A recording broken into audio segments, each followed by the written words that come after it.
Okay, let me just say this up front, I have a real soft spot for this movie, and I know that puts me in the minority these days. But hear me out. Why I love it. So here's Matt. A guy who's been burned so badly by love that he basically short-circuits every time he's around a woman, to the point where he starts seeing this weird black hole crack open in his bedroom ceiling whenever he's hooking up with someone he doesn't actually care about. That image stuck with me more than almost anything else in the film. It's such a strange specific way to show this guy is completely disconnected from himself. And I think that's why so many people who actually sat through this movie with an open mind ended up walking away surprised.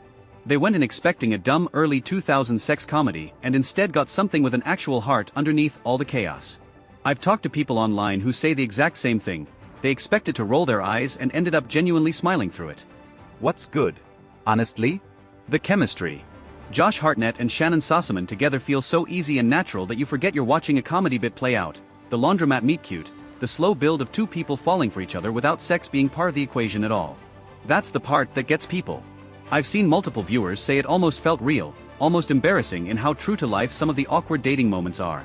There's something kind of beautiful about watching a guy fall in love with someone purely because he's present with her, not because he's chasing anything physical. It's rare for a movie marketed as a raunchy comedy to actually land an emotional gut punch, but for a lot of people, this one did. And Matt himself, people just like him. He's not smug, he's not a player, he's not some untouchable heartthrob. He's kind of a mess, in a sweet, relatable way. Viewers keep saying that's what carries the whole thing. You're rooting for him, not just laughing at him. What's bad? Now, I have to be honest with you, because pretending this movie is perfect would be dishonest.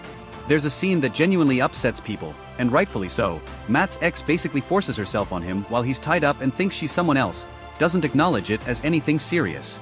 That's a real gut check moment for anyone watching this with today's eyes, and I won't sugarcoat it. A lot of viewers, myself included, feel like that scene needed to be handled with way more weight than the film gives it.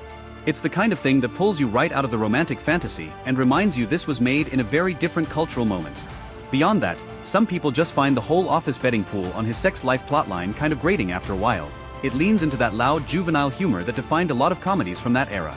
If raunchy frat-style jokes aren't your thing, there are stretches here that'll feel like they're just killing time before the next plot beat.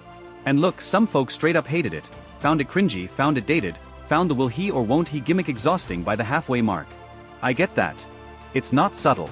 It wears its one big joke on its sleeve the entire runtime. Should you watch it? Here's my honest take. If you go in looking for a slick, modern rom-com with airtight writing, you'll probably be annoyed. But if you go in the way I did, a little nostalgic, a little curious, willing to let an early 2000s comedy be a little messy, I think you'll come out the other side actually liking these characters. The heart is there. The chemistry is there. People who give it a real chance tend to walk away saying, okay, that was sweeter than I expected. That uncomfortable scene is a real flaw, and I won't pretend otherwise. Go in knowing it's there. But the love story underneath it? That part genuinely works. So yeah, watch it with a friend, don't take it too seriously, and just let yourself enjoy the ride. I think you'll be glad you did.